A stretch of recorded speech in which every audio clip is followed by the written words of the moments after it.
ప్రేక్షకులందరికీ నమస్కారం. ఈరోజు మన స్టూడియోలో ప్రముఖ ఆధ్యాత్మికవేత్త, ఆస్ట్రాలజర్, దత్తాత్రేయ గణపతి ఉపాసకులు మురళీధర్ శర్మ గారు ఉన్నారు. గురుగారితో మాట్లాడేద్దాం. నమస్కారం గురుగారు. మహాదేవ శ్రీమాత్రే నమః. గురుగారు, ఏప్రిల్ మాసంలో ముందుగా మేషరాశి వారికి ఎలాంటి ఫలితాలు ఉండబోతున్నాయి, ఎలాంటి రెమెడీస్ చేసుకోవడం ద్వారా మంచి ఫలితాలు ఉంటాయి అంటారు గురుగారు? తప్పకుండా అబ్బా. ఇక్కడ మేషరాశి అనగానే మరీ ముఖ్యంగా కూడా మనకు అశ్విని నక్షత్రము, భరణి నక్షత్రము, కృత్తికా నక్షత్రంతో ఈ యొక్క కృత్తిక 1వ పాదం ఇవి ఉండేటువంటి రాశి మేషరాశి. సో ఈ మేషరాశి వారికి ఏప్రిల్ నెల చక్కగా కూడా మనకు శ్రీ రాముల వారి కళ్యాణము ఏర్పడేటువంటి ఏప్రిల్ నెల, చైత్రమాసం ఎంతో విశేషంగా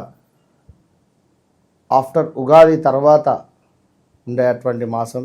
సో ఈ యొక్క చైత్రమాసంలో మేషరాశి వారికి ఏ విధంగా ఉండబోతుందని మీరు అడగబోతున్నారు. ఇక్కడ చాలా ఛానల్స్లో కూడా మేషరాశి వారికి ఏలినాటి శని ప్రారంభం కాబోతూ ఉన్నది అని అందరూ కూడా చెప్పడం జరుగుతున్నది. ఒక్క పాయింట్ అర్థం చేసుకోండి. మేషరాశి నుండి మీనరాశి వరకు అందరూ ఇక్కడ ధర్మంగా ఉండేవారు ఉన్నారు, అధర్మాన్ని చేసేవారు ఉన్నారు, కొంతమేర అబద్ధాలు ఆడేవారు ఉన్నారు.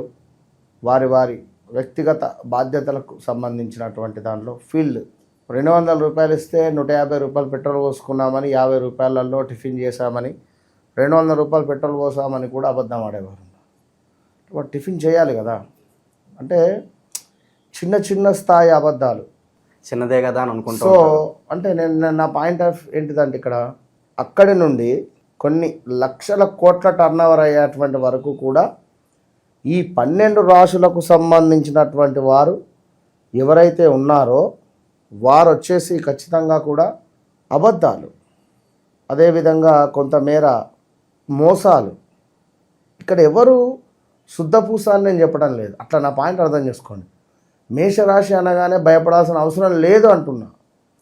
సో తులారాశి వారికి ఎక్సలెంట్గా ఉంది, వృషభ రాశి వారికి సూపర్గా ఉంది అంటే ఒక ఇంట్లో మేషరాశికి సంబంధించిన తండ్రి ఉంటాడు, కుంభరాశికి సంబంధించిన భార్య ఉంటుంది, సింహరాశికి సంబంధించిన పిల్లాడు ఉంటాడు, తులారాశికి సంబంధించినటువంటి అమ్మాయి ఉంటుంది.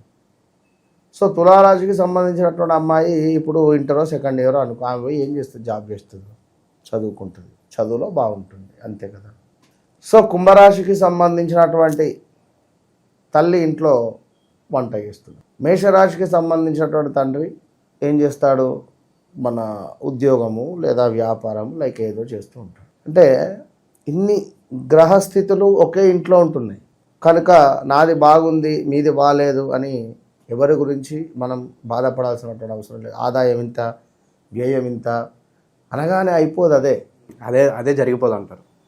మంచి మనస్సు అనేటువంటిది కావాలి. మంచి మనసున్నా బాధనే ఉంది. ఇప్పుడు ఇవాళ రేపు మంచి మనసున్నోనికే ఎక్కువ బాధలు ఓర్చుకోవాల్సి వస్తుంది. ఇక్కడ మంచి మనసున్నోనే మోసం చేసే పరిస్థితి ఉంది. ఇక్కడ ఇప్పుడు మనకు మంచి మనసు ఉంది, మనం ఎదుటివాడు చెప్పేది 1కి 2 సార్లు వాళ్ళకి సలహా ఇస్తున్నాం, 3 సార్లు ఇచ్చాం, 4 సార్లు ఇచ్చాం, వాడు మన సలహాలు తీసుకుంటున్నాడు, బాగుపడుతున్నాడు, అద్భుతంగా ఉన్నాడు. సలహాలతో పాటు గురుగారు సహాయం కూడా చేస్తున్నారు, మళ్ళీ ఇతను ఎక్స్పెక్ట్ చేసినప్పుడు తిరిగి రావట్లేదు. ఎన్నో ఉంటవి కనుక ఎవరు ఏది బాధపడాల్సినటువంటి అవసరం లేదు, రోజులు గడుస్తూ ఉంటవి. సో ఇక్కడ హైలైట్ విషయం ఏంటి అంటే మీరు పుట్టిన సమయానికి మీ డేట్ ఆఫ్ బర్త్, పుట్టిన సమయం అనేటువంటిది ఒకటి ఉంటుంది. సో దాన్ని బేస్ చేసుకొని గ్రహస్థితి నడిచేటువంటి దశ అంతర్దశ అనేటువంటిది అల్టిమేట్ ఇక్కడ. సో ఈ పాయింట్ ఎవరు చెప్పరు, ఎవరు చెప్పడం లేదు. మేషరాశి, మీనరాశి మొత్తం ఏం జరిగిపోతుంది వినరా. కనుక అలాంటిదే అది అవసరం లేదు. హ్యాపీగా ఉండండి, చక్కగా నలుగురితో సర్వేజన సుఖినో భవంతు అన్నట్టు ముందుకెళ్ళండి. చక్కగా మేషరాశి వారికి చూసుకున్నట్టయితే కొంతమేర అనవసరమైనటువంటి ప్రయాణాలు అయితే కనబడుతున్నాయి. సమీపంలో ఉండేటువంటి బంధు నష్టం. సో పేషెన్సీ అవసరం, గుర్తుంచుకోండి. స్టమక్ రిలేటెడ్ ఇష్యూస్ కావచ్చును, కొంత వాహన ప్రమాదాలు చిన్నగా ఏర్పడేటువంటి పరిస్థితులు, వేల తప్పినటువంటి భోజనం, అదేవిధంగా కొంతమేర గొడవలు. ఈ గొడవ ఆ గొడవ అని చెప్పలేము, ఏదో ఒక గొడవ. మనం బండి మీద జాబుకు వెళ్ళేటువంటి సందర్భంలో ఒక పావు గంట లేట్ అయింది అనుకోండి, స్పీడ్గా వెళుతుంటే ఎవరో సడన్గా వచ్చేస్తారు. సో వాడు మనల్నే తిడతాడు ఉల్టా. అర్థమైందా? ఇదే సందర్భంలో ఫోటోలు తీయడం, హెల్మెట్ మర్చిపోవడం కానీ, 1-2 కాదు సిచ్యువేషన్స్ ఇట్లా ఉంటాయి. డ్రంక్ అండ్ డ్రైవ్ దొరికే ఛాన్సెస్ ఉంటుంది.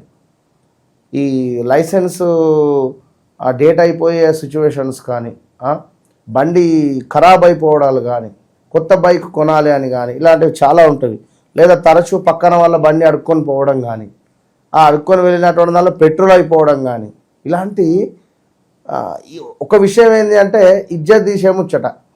ఇప్పుడు గొప్పగా బతికినటువంటి వాళ్ళం ఏదో రకంగా ఒక మనకు మార్కెట్లో ఒక వాల్యూ అనేది డౌన్ఫాల్ అయిపోతుంది.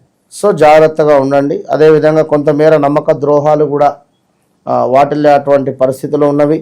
సో మేషరాశి వారికి ఒక గుడ్ న్యూస్ ఏమిటి అంటే ల్యాండ్ మీద ఇన్వెస్ట్మెంట్ చేసినటువంటి వారు ఎవరైతే ఉన్నారో వారికి అద్భుతమైనటువంటి స్థిరాస్తులలో లాభము వచ్చేటువంటి పరిస్థితి ఉంది. సో ఆ ఒక్క విషయంలో చాలా సంతోషం.